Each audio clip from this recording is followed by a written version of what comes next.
8 de la mañana con 7 minutos y vamos a conversar. Este tema no es nuevo, pero merece la conversación.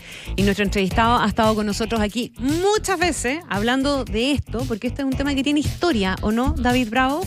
Economista y director del Centro de Encuestas y Estudios Longitudinales de la Universidad Católica. Hablemos de la promulgación de la reforma de pensiones, por fin. Por fin. ¿Con quién más podemos hacer historia sobre esto si no es con David Bravo, po? Acércate un poquito más al micrófono. Hola, buenos días, Connie. Bueno, gracias por la invitación. Efectivamente, bueno, aquí contigo y en otros medios, ¿cierto? Podemos hacer la historia, efectivamente. Es un momento importante esta promulgación. En realidad lo que queremos es que venga la publicación de la ley, ¿cierto? Para que esto ya para empezar a trabajar, para empezar a trabajar. Hay mucho trabajo que hacer. Pero efectivamente creo que es un paso adelante, es un paso importante adelante. Y en un tema tan difícil, habiendo visiones tan opuestas, habiendo un proyecto original del gobierno que verdaderamente era otro proyecto, haber llegado a este resultado, me parece que no hay que minimizar lo que aquí tenemos. Las dificultades tampoco hay que minimizarlas, ¿cierto? Las dificultades que obviamente tienen que ver con cómo esto se va a conducir, con la disciplina fiscal que se requiere, con un montón de elementos que son claves, pero definitivamente es un paso adelante. Aumentar las pensiones, siempre lo hemos dicho, ¿cierto? Requiere más ahorro. No hay un camino fácil, no hay otra forma, no hay una forma fácil de simplemente anunciar cosas. Esto no se hace en el papel, se hace de verdad. Y para eso necesitábamos incrementar la tasa de cotización. Y claro, se podría haber dicho, si hubiéramos empezado 10 años atrás, hubiéramos empezado por medio punto, tal vez hoy día estaríamos en el equilibrio, pero bueno, perdimos todo ese tiempo. Y tuvimos los retiros entre medio también. ¿Qué tan gravitante fue el efecto? Enorme el efecto. No solamente me refiero al efecto en la cantidad de ahorro disponible en el sistema, porque esa cuestión ya lo... Pero también como forma de que quienes descreían en alguna medida del ahorro como pilar fundamental quedaran con la evidencia de que no había otra. Bueno, claro, o sea, creo que qué pena que haya tenido que ocurrir los retiros, para que habría sido más corto simplemente mirar a la evidencia, a los hechos, ¿cierto? Haber escuchado como básicamente las recomendaciones técnicas y nos habríamos evitado esa fuga de recursos que empeoró el problema de pensiones, pero uno podría decir, bueno, la PGU de alguna manera recuperó, una buena parte de eso lo recuperó la PGU, pero hace nuestro sistema mucho más débil. O sea, de hecho lo que necesitamos ahora es fortalecer este componente de capitalización individual y nos va a tomar un tiempo, ¿cierto? Nos va a tomar como unos 10 años en la práctica, entre 8 y 11 años, va a depender un poco de cómo sea el escenario en los próximos años, de que finalmente estemos con todos estos puntos que van a ir a la capitalización individual, que lo requerimos porque el sistema se debilitó. Ahora depende mucho más de lo recomendable de la PGU, y sabemos que la PGU también depende, ¿cierto?, de la situación fiscal, la sostenibilidad y todo aquello que está. Entonces el sistema necesitamos que sea más sustentable. Para eso era clave incrementar la tasa de cotización. En el camino, entre los retiros, el fracaso de la convención constituyente, ¿cierto? La primera oportunidad tal vez generó estas condiciones que llevaron a valorar lo que esto significa, y eso chocó con la consigna No Más AFP, que también era... Eso te quería plantear, porque todo esto partió con la consigna. La Comisión Bravo se instaló después de que se instalara en la calle la consigna No Más AFP, de hecho. Pero en estricto rigor fue después. Pero es más o menos contemporáneo. Claro, exacto, pero digamos, lo digo siempre, lo enfatizo porque si en el gobierno de la presidenta Bachelet, el segundo, ¿cierto?, se hubiera podido, después que nosotros entregamos el informe, se hubiera empujado, como recomendamos, rápidamente mandar un proyecto y no esperar hasta fines del 2017, que fue lo que se hizo, Esto habría ocurrido antes de que se hubiera manifestado estas marchas grandes, ¿cierto? Obviamente que era un tema que estaba ahí. Que volvió políticamente inviable la idea de que la reforma fuera aprobada como se requería con los votos necesarios en definitiva, ¿verdad? En esa comisión, David, yo entiendo, corrígeme, pero yo entiendo que tú eras partidario, bueno, de la FP estatal en ese momento y de 2 de 6 puntos a reparto, por ejemplo. ¿Eso estamos hablando hace cuántos años atrás? Más de 10 años atrás. Un poquito menos de 10 años nosotros atrás. En ese minuto recomendamos incrementar 4 puntos a reparto. Y veíamos de que... 6 de aumento. En realidad en ese minuto recomendamos, hablando del año 2014, ¿cierto? 2015, nosotros hablamos de 4 puntos. Después, cuando ya esto se subió a 5, ya a final del 2017, y ya el proyecto del presidente Piñera creo que subió a 6, sí. Pero definitivamente estábamos diciendo, la brecha con los países desarrollados, ¿cierto? Era de 10 a 19. Entonces, este es un camino, había que partir ese camino, ¿cierto? Nosotros en ese minuto fijamos unos primeros 4 puntos pensando que esto pudiera ocurrir más rápido. Evidentemente eso no ocurrió. ¿Y por qué reparto entonces y no reparto hoy día? Es que eso es importante porque habla de los cambios que hemos sufrido, sí, no solamente desde la perspectiva ideológica o técnica, etcétera, sino también como país. Bueno, nos dividimos bastante dentro de la comisión. Y hay un grupo que decía eran solo cuentas individuales, hay otro grupo que decía no, todo los menos, digamos, todo qué sé yo, a un fondo, ¿cierto? Y había un grupo, yo creo, mayoritario de los que estábamos ahí, que en ese minuto decíamos lo que tenemos que hacer es empezar a ahorrar, ¿cierto? Y tenemos que empezar a empujar esto, obviamente con la seguridad y los detalles que en ese minuto no teníamos.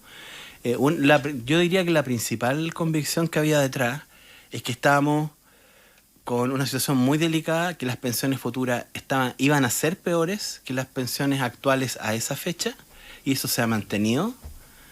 Todavía hoy día las pensiones futuras proyectadas sin la reforma hasta que se publique la ley, ¿cierto?, van a ser definitivamente peores que las pensiones actuales. Por eso es que había que empezar rápido, ¿cierto?, a hacer esta transición.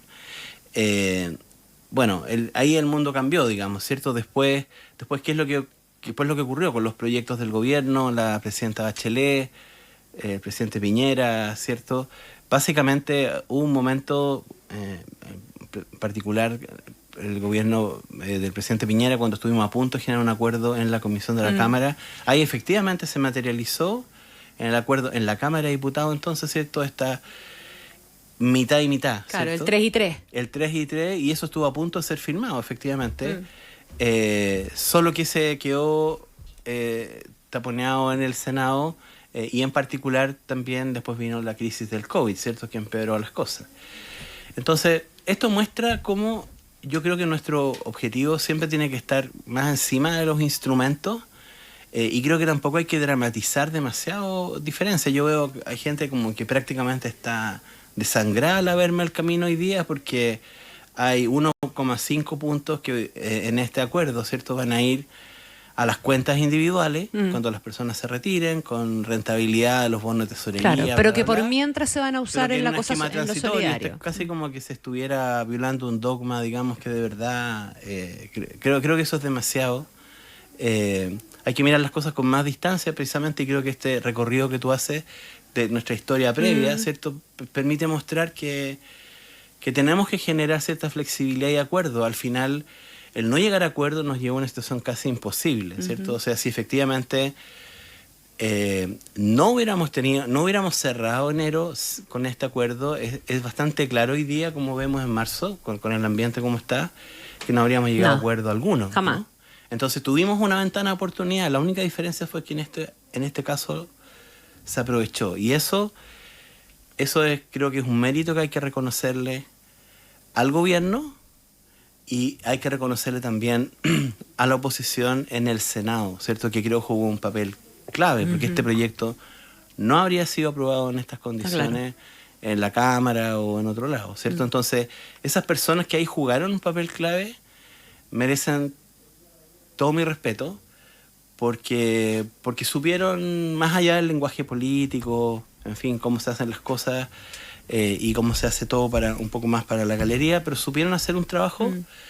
Y ahora vemos cómo, por supuesto, ya estamos en los discursos políticos. O sea, ya estamos en que ayer fue la promulgación y fue interpretado como una proclamación de Janet Jara y Chile Vamos terminó restándose. En lo que yo voy a insistir hasta el cansancio, me parece que fue un error porque se le regaló finalmente la reforma de pensiones al gobierno y el gobierno no la hizo sola.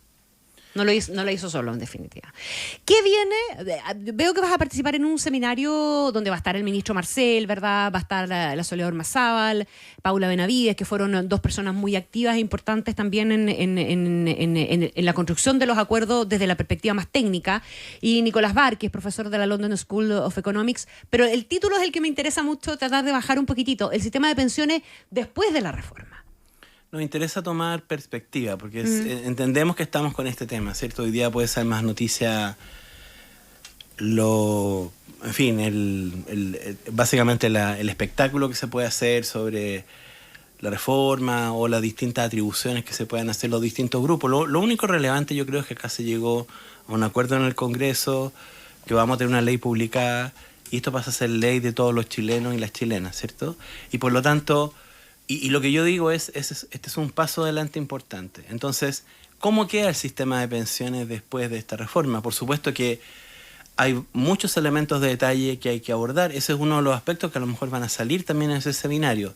Y para eso quisimos juntar a algo que es parte de este camino, ¿cierto? Por eso, está el ministro Mario Marcel que va a abrir el seminario, pero que también sabemos que jugó un papel crucial en lo que fue la primera reforma, en la comisión que él lideró. Va a estar Nicolás Barr, que también fue parte de la comisión de pensiones del año 2014-2015 y que es un experto internacional, que tiene probablemente el libro más importante en pensiones, sistema de pensiones del mundo, y que nos va a dar una mirada sobre, vamos a los datos de los distintos países, dónde están los distintos sistemas, los problemas que enfrentan, y dónde queda Chile, ¿cierto? Dónde estaba Chile antes de la reforma que se aprueba, y dónde queda ahora, y cómo se ve con los otros países, etcétera. Nos va a dar esa mirada que a veces nos puede ayudar a valorar lo que tenemos y también a dimensionar los desafíos que tenemos, porque estos problemas de pensiones, baja fertilidad, envejecimiento, están en todos lados. Mercado ¿cierto? laboral, sostenibilidad, con creciente informalidad. Entonces, este es un problema mundial y entonces esa mirada creo que la necesitamos para que esto no sea algo tan provinciano, ¿cierto? Sí.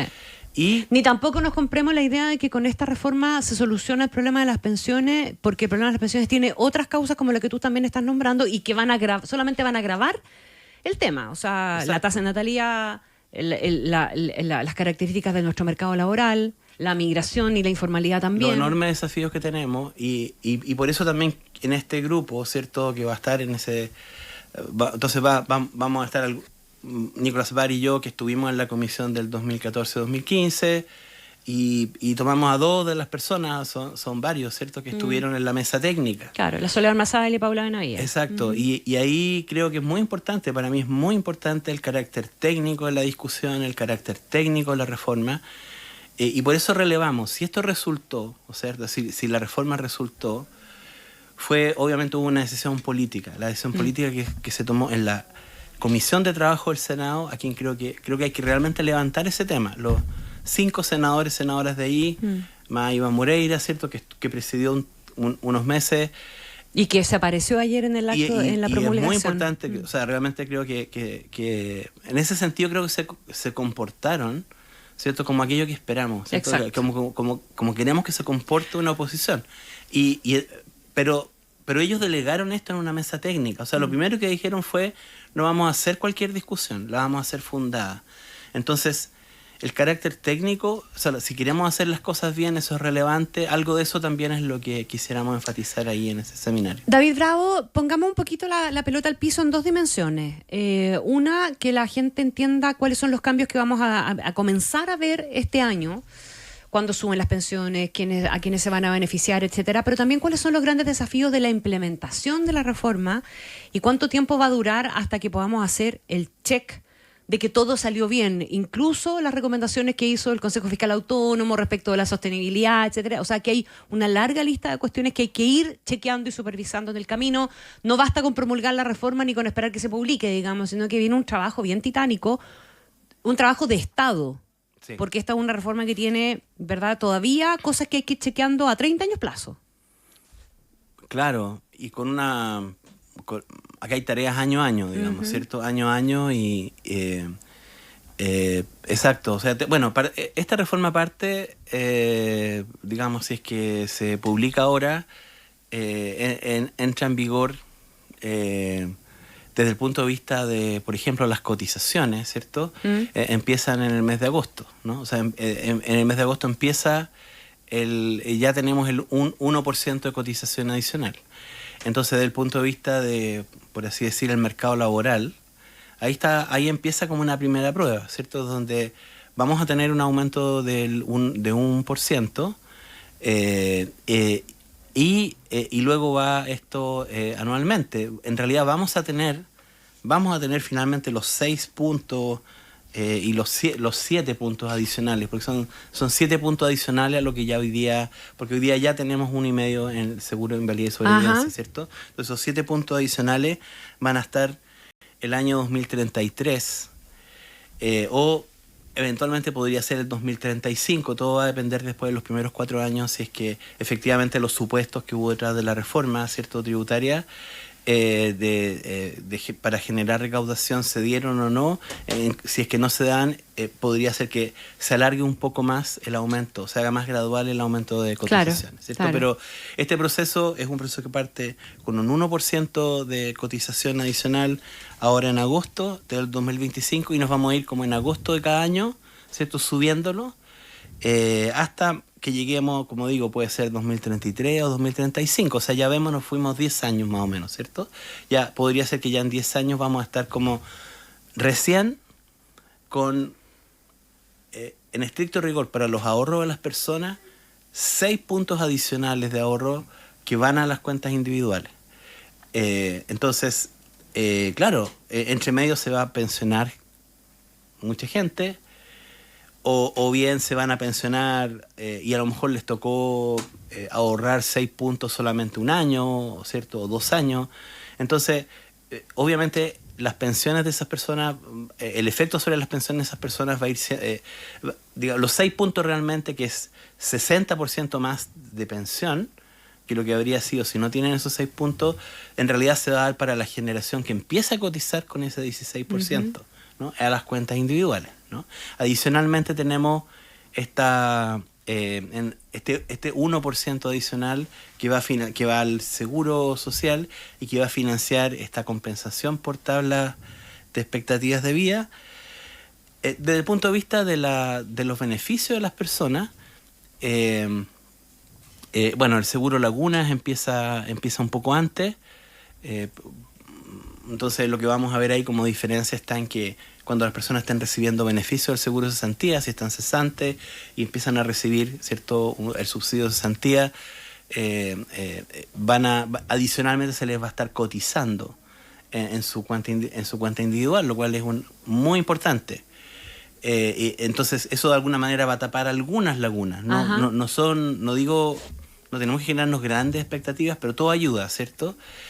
La mayor parte de las lagunas de las personas en el mercado laboral no vienen en realidad del desempleo, sino que vienen más bien de los periodos en que las personas no trabajan y tampoco están buscando trabajo, no formalmente, ¿cierto? O bien son periodos donde las personas a lo mejor no tenían derecho al seguro de cesantía porque estaban trabajando como informales, ¿cierto? Entonces, no es que a todas las personas se les van a llenar esas lagunas. Lo que tenemos que tratar de hacer es que ojalá más gente sea formal. ¿Y hay incentivos para eso en la reforma? Al menos iniciales. Empezamos ya a decir las cotizaciones importan, vamos a tener transitoriamente también. Usted solo va a poder tener estos beneficios si cotiza tanto tiempo. O sea, empezamos a dar la señal de que no da lo mismo no cotizar que cotizar.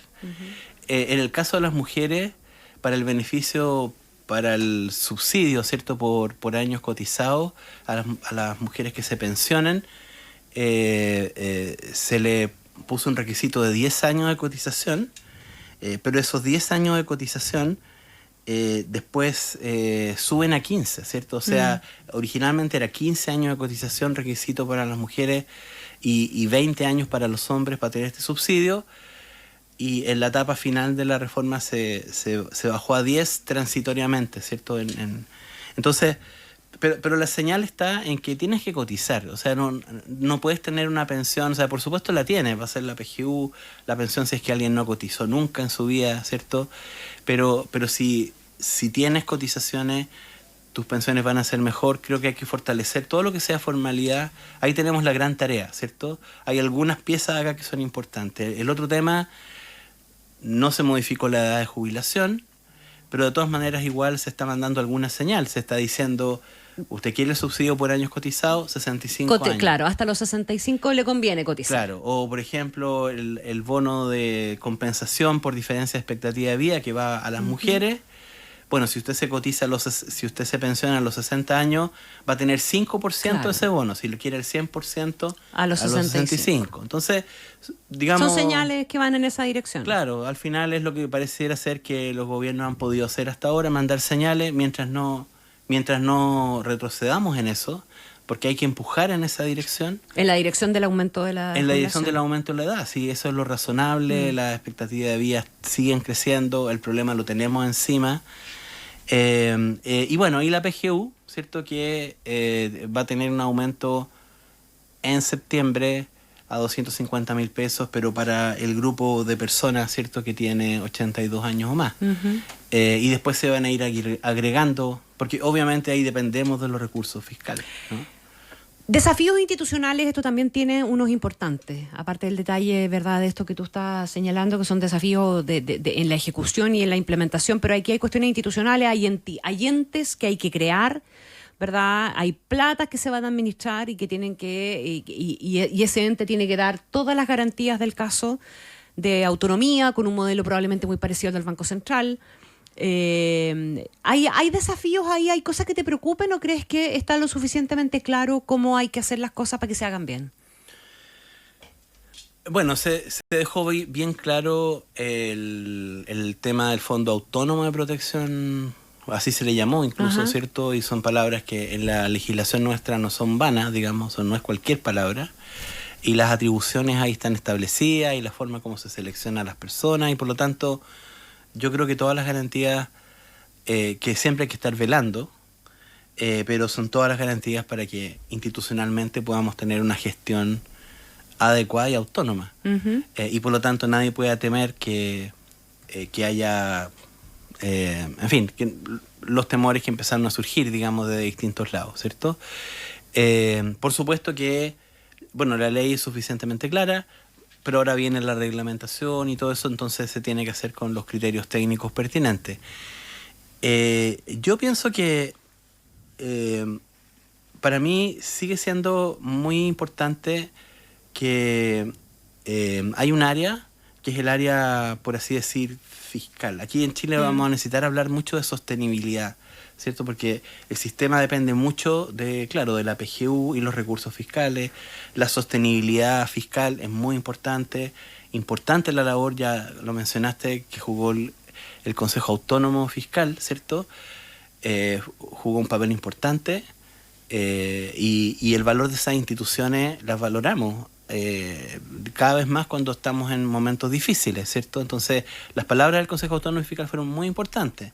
También relevaron cosas como, por ejemplo, el que, bueno, a lo mejor hay que mirar esto anualmente, digamos, bueno, frecuentemente, y veamos qué es lo que ocurre también con el fondo, ¿cierto? Si el fondo está creciendo excesivamente, más allá de los supuestos, etcétera.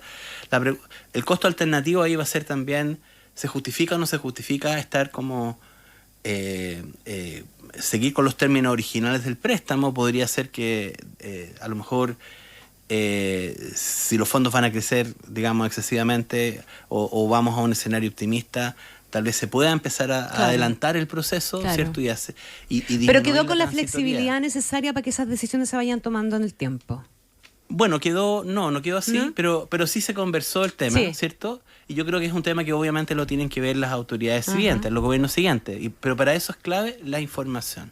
La información es crucial. Si no tenemos información, ¿cierto? Entonces ha habido harta discusión sobre cuál es la información que hay, las proyecciones.